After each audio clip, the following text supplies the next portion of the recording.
A low mist clings to the pine forest, muffling the distant rumble of war. It is July 8, 1944, near the small village of Le Desert in Normandy. The air smells of damp earth, cordite, and the faint sweetness of crushed grass beneath tank treads. Somewhere beyond the tree line, muffled voices carry in German calm, clipped, deliberate.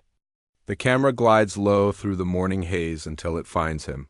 Oberleutnant Michael Whitman, standing beside the hulking silhouette of Tiger 007, the steel giant that has earned him both fame and notoriety.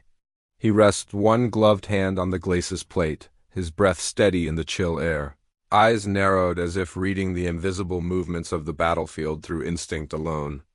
"We hold here until I say," he mutters to his crew, his Bavarian accent softened by the low tone, making the words more an act of reassurance than command. Inside the Tiger, the cramped, oil-scented interior hums with latent energy. The MG-34 in the bow glints and the half-light shells are stacked like deadly promises, and the long 88mm KWK-36 cannon rests, inert but poised, its breech polished and ready. Beyond the forest's edge, 50 Allied tanks and armored vehicles are pushing into the sector, spearheading an attempt to break through the German lines. The British Shermans, Cromwells, and Fireflies roll forward in close coordination, their turrets swiveling, antennae twitching like insect feelers. The air is tense with the metallic heartbeat of vengeance. Whitman adjusts the strap on his binoculars, listening to the faint crackle of the radio.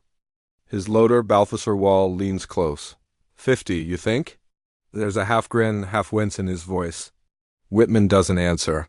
He simply climbs into the Tiger, sealing the commander's cupola behind him with a heavy clunk, shutting out the forest's cool breath. The narrator's voice overlays the scene low and resonant. By this point in the war, the Tiger tank is already legend, its 88mm gun capable of killing enemy. Armor at over 2 kilometers, its thick frontal armor near impervious to the standard 75mm rounds of the Sherman. But it is slow, mechanical, and vulnerable if caught in the wrong place. Against 50 vehicles, even a Tiger is made of mortal steel.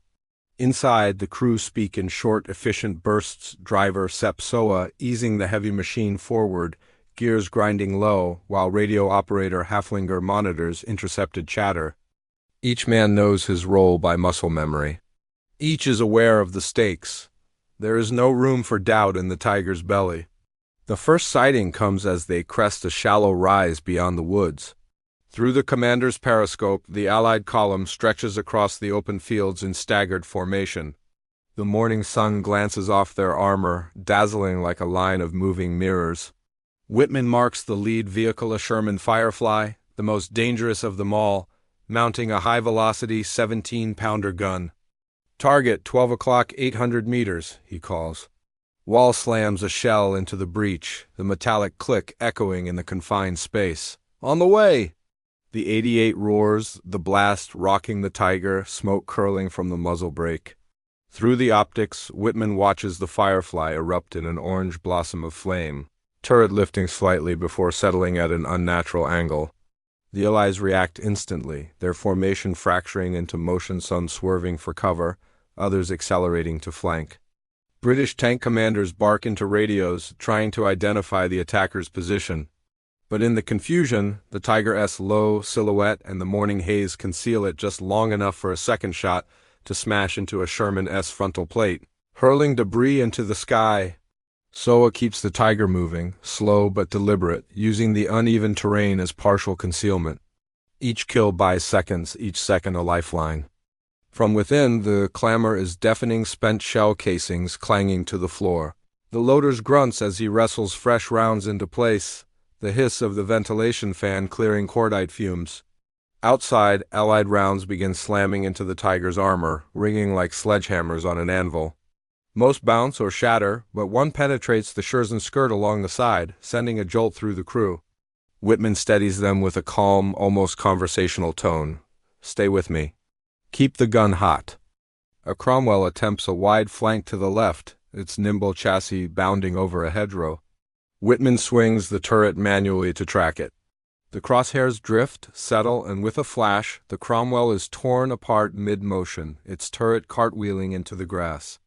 This time, there is a flicker in Wall's eyes, a recognition that they are no longer just surviving, but dictating the fight. Yet outside, the battlefield is becoming a cauldron. Smoke pillars twist upward, flames flicker in the wind, and the guttural sound of wounded engines drowns the summer birdsong.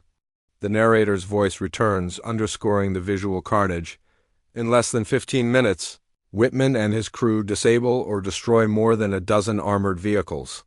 The Tiger's armor shrugs off direct hits. Its gun punches through Allied steel like paper. But for all its power, the Tiger is alone. Reinforcements will not arrive in time. And indeed, the Allies regroup. Several Fireflies maneuver to bracket the Tiger, their gunners tracking the beast through the smoke. One round slams into the Tiger's gun mantlet, jarring the turret but failing to penetrate. "That was close," murmurs Soa, his knuckles white on the controls. Whitman makes a decision. Rather than stay and be encircled, he orders an aggressive advance directly toward the densest cluster of enemy vehicles.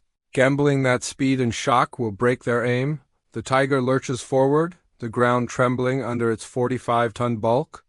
At close range, its gun becomes a scythe, each shot cutting down another target.